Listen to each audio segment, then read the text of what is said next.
A Király utcának alternatívájaként, ami az egyetlen út volt ekkoriban, ami kivezetett a városból, ráadásul zsúfolt volt és koszos, kifejezetten hasznosnak tűnt egy új szélesebb út kiépítése.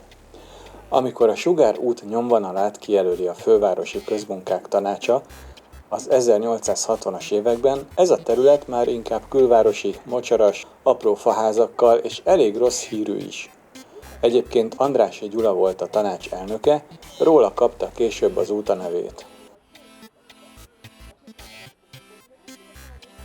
A telkeket új gazdagokkal kívánták felvásároltatni, az út két oldalán sorra épültek meg a bérpaloták, ide tervezték az operaházat is. A bérpalota olyan nagy, reprezentatív ház, amikor a tulajdonosa is az épületben lakik. Leginkább az első emeleten, a nagy erkélyes lakásokban, amik sok szobával rendelkeznek és több száz négyzetméteresek.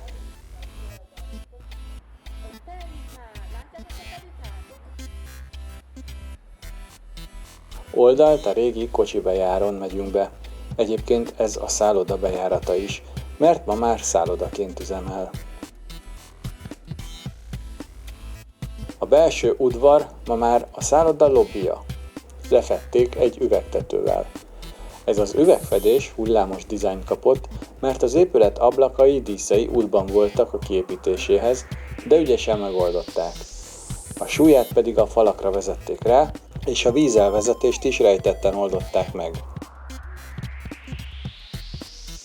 Az épületet Drexler palotának is hívták egy ideig, hibásan, mert ő csak bérelte.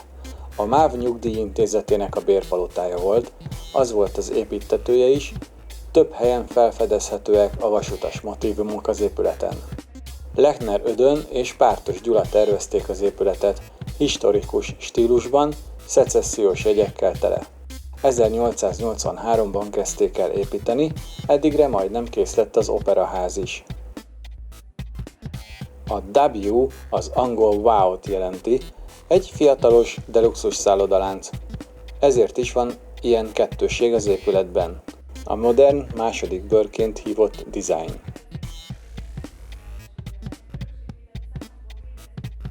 A lépcsőház nagyrészt az eredeti állapotában lett helyreállítva.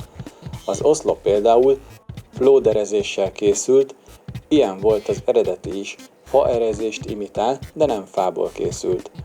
Az ólomüvegeket a forgó és társa készítette eredetileg.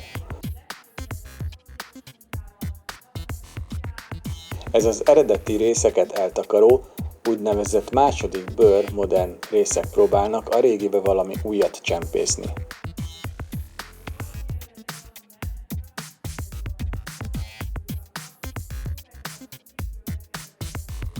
A kovácsolt vas elemek Jungfer Gyula munkája. Itt is látható a vasút jelképe, a szárnyas vonattárcsák. A felújításban Budapestet idézik meg a vízre utaló dizájnokkal, a sakra utalásokkal, a Széchenyi fürdőben lévő sakkozók, Gábor Zsazsa és egyéb magyarországi utalásokkal tarkítva.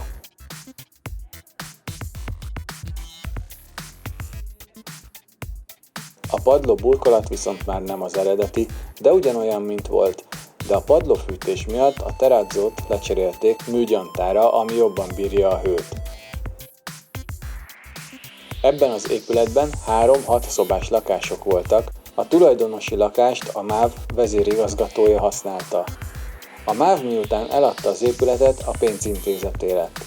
Nádasdy Ferenc, aki az operaház tánctanára volt, megvásárolta 1936-ban az első emeleti tulajdonosi lakást, és abban alakította ki a magántánciskoláját. Ezek eredeti öntött vasoszlopok. Amikor államosították az épületet, a táncművészeti iskola egybeolvadt az operaház iskolájával. Megszületett az Állami Balettintézet. Keresniük kellett neki egy épületet. Államosítás után Nádasdy megmaradt ugyan az operaház tánctanára, de a lakást elvették tőle, és a balettintézetben ugyanott taníthatott, ami egykor az övé volt.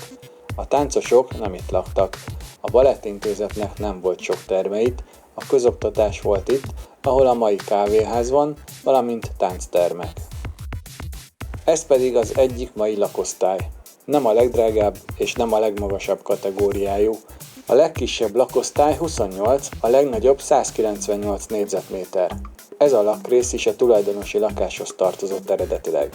És a másik oldalon is van egy ugyanilyen. És itt volt az egyik táncterem is később.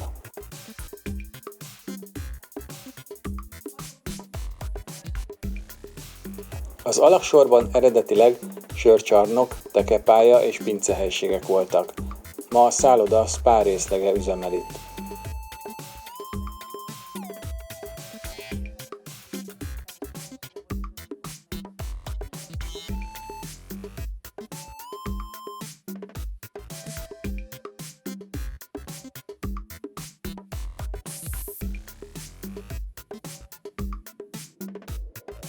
Ahogy a lakosztályt elhagyjuk, a folyosón, ami ma már zárt, de eredetileg nem az volt, megnézzük a belső udvarban a mai üvegtető feletti díszítéseket.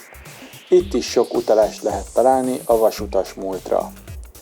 Végül lemegyünk a kávézóba.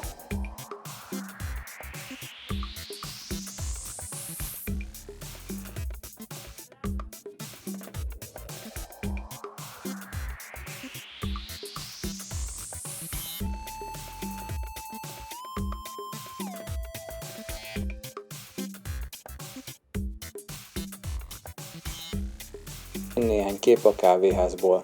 A W Hotel lánc ma már a Marriotthoz tartozik, ők üzemeltetik.